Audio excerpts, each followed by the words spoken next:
All right, folks, a Black Louisiana student-athlete has made history to become the first to receive a scholarship for bass fishing. That's right, bass fishing.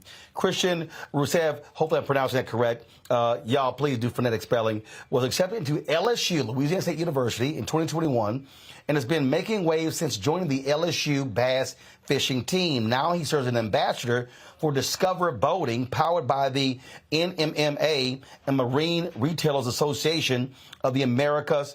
Discover Boating campaign, See You Out Here. Now, the campaign features stories of passionate boaters turned brand ambassadors around the country, honest people who reflect the next generation of boaters. The new campaign launched across the U.S. and Canada in April. Khristian joins us now.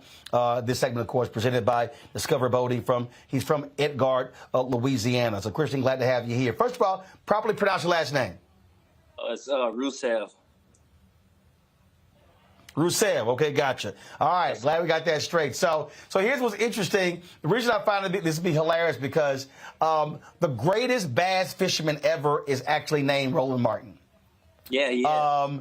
And so I remember reading about him. I was in the 7th grade, and back in the newspaper, I think he won like $70,000 at a bass fishing tournament. And I was like, who the hell is this person same name as me, who's fishing? Now, I don't fish. I've never liked fishing. I do golf. That's my thing.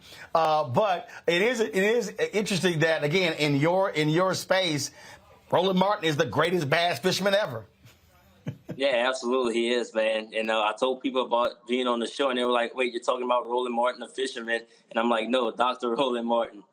So, yeah, I had a lot of that. So, right, I still get some of his emails for his lures and other stuff along those lines. So, when did you first start fishing?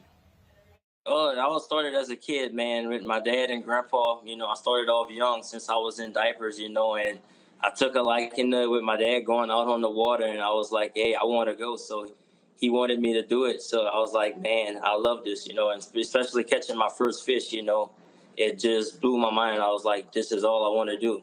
I mean, I love being on the water. It's my thing, Absolutely. Now, there are different types of fishing. So you got fly fishing. So where did bass fishing come from? And when did you realize that, wait a minute, they have scholarships for this stuff? Well, it started with bass fishing. I mean, we used like bait casting reels and stuff like that and casting rods. And it all started a while back, right when I got out of middle school, getting ready to go to high school. I heard about high school fishing. So I went when I got in high school, I told my high school teacher, I was like, hey, they have bass teams, and I think we could start a fishing team over here. And we looked into it, and she was like, yeah, they do. And sure enough, we started in my 8th grade year. And things kind of started off rough, but hey, practice makes perfect. So I started practicing a lot and going fishing every chance that I had. And through my 9th through 10th grade year, I got out there and I started making a name for myself, getting top 20 finishes, which it wasn't top 5 or first place, not yet. But when my junior year and senior year came, that's when I excelled through my season. And I had top 5 finishes back to back and even had 2 first place finishes. And then after that, that's when school started looking at me. And then LSU Shreveport came. And the coach gave me a call, and he recruited me. He was like, hey, I'd love to have you on our team, and we have a good team, and we're going to excel. And sure enough, we are. So I can't ask for better, So you're at LSU Shreveport, not LSU in Baton Rouge? Yes, Shreveport, correct. Got it. Okay, cool. So, and for people who don't understand, I mean, look, bass fishing, I mean, you've got television shows, you've got competitions. I mean, there are people who have made a lot of money and become millionaires bass fishing. Oh, yeah, I have, especially fishing the circuit, the Elite Series. Yeah, it's a lot of money out there and a lot of people. So how many other African Americans do you see out there when you're doing tournaments? The most I probably see is about maybe 2 or 3. And those guys go to school on the East Coast, especially in Alabama. Just 2 or 3? Yeah, that's it. It's not that many of us. So are you hoping by being an ambassador, you're going to connect with a lot of those young black kids out there who love to fish and let them know, hey, if you don't have to play football or basketball, you can actually go get a fishing scholarship? Yes, absolutely. I do it all the time. I reach out to younger kids that are in high school, and I'm like, hey, let's go fishing. The fishing tournaments is a big thing in high school right now, and it's going worldwide. And I tell kids every day, man, let's get out and let's get a diversity in this sport, because there's not that many of us, and kids are getting into it, and I'm glad to do what I'm doing. Oh, totally understand. Questions from my panel. Makongo, you first. Congratulations on everything that you're doing and this success. Well, one of the questions that I have is, have you seen in your experience backlash from white people who are in the sport who are saying that you don't belong here, and you get different kind of looks or things like that? Has that been an experience for you or not so much?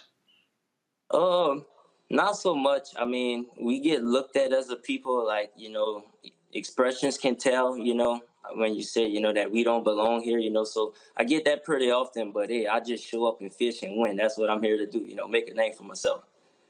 All right.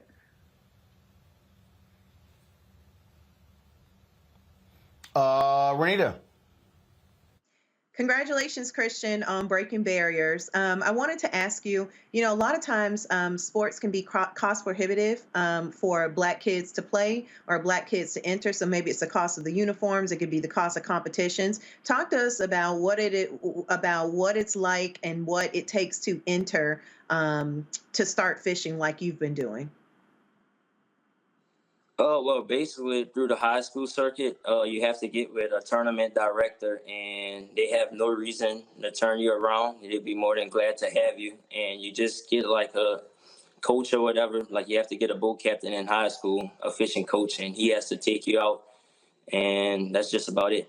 And once you get on, you're good to go. All right, Julian. Congratulations, Khristian. This is really wonderful to have you blazing trails in a sport that I don't really associate with black folks. You're a college student, so tell me, how much time are you spending with the fishing team? How much does this take away from your studies, which should, of course, be your primary focus? Well, I'm fortunate enough at LSU. Oh, you see how much money they make fishing? Well, I'm fortunate to have good professors at Louisiana State University in Shreveport, and our professors know about our fishing team on how we're excelling throughout the tournaments. And most of the time with in-person classes, we let our professors know in a week or two advance, like, hey, look, we have this tournament coming up. And most of the time they'll just post like the videos on our Moodle, and that's just about it, So they are very lenient with us, and I can't ask for better, because I know some guys at other schools, their professors are pretty hard up and like, hey, you need to be in class, and they don't get that much time, They don't get a break, basically. So you talked about your success in high school. What success have you actually had now while in college?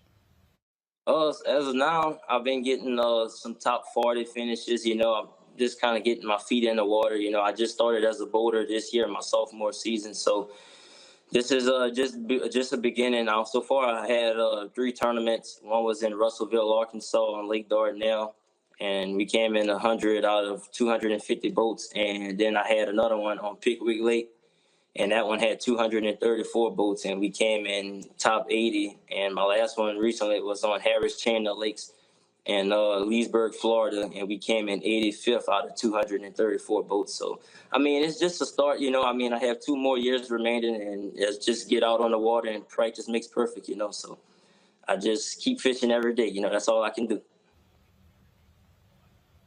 Oh, well, absolutely. And it's always great to see folks who are doing some new and interesting things.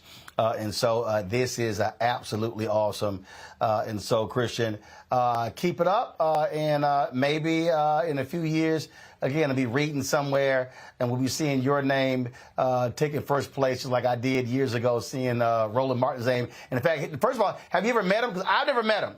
Now, we used to jockey for the top positions on, you type in Roland Martin in Google, but about a few years ago, I beat him. So you now type in Roland Martin, I come up like the first 4 or 5 different times, but I've never met him. No, sir, I haven't either. I know he has a son, Scott Morton, that's on the Bassmaster Elite Series, and I met him one time at a high school national championship in Anderson, South Carolina, fishing at Lake Hartwell. So I met his son, but I never met him. All right, then. Well, Khristian, look, good luck as a bass fisherman. Congratulations on the scholarship, and we certainly hope other young folks are excited about about this and see the opportunities that exist when it comes to getting a fishing scholarship. Okay, thank you so much, Dr. Martin. It was a pleasure being with you. And one more thing, you guys can follow me on Instagram at TheRealKhris, TheReel, Chris, KHRIS, and that's it. And also, I'm currently looking for sponsors this year for my team. So if anyone's interested, feel free to ask, All right, then. And so we appreciate it, and we certainly want to thank Discover Boating for sponsoring this segment. Khristian, thanks a lot. Absolutely. Thank you. It was a pleasure being on the show. I used to see my dad hooking up to the boat, leaving out, and I was like, I want to be with him, too. I want to be a part of fishing. Me and a friend of mine said, let's start our team, and just got better over time. My senior year, I started doing awesome. LSU Shreveport recruited me, and I signed with them. I was the first African-American in Louisiana to get a scholarship for bass fishing, and it feels awesome.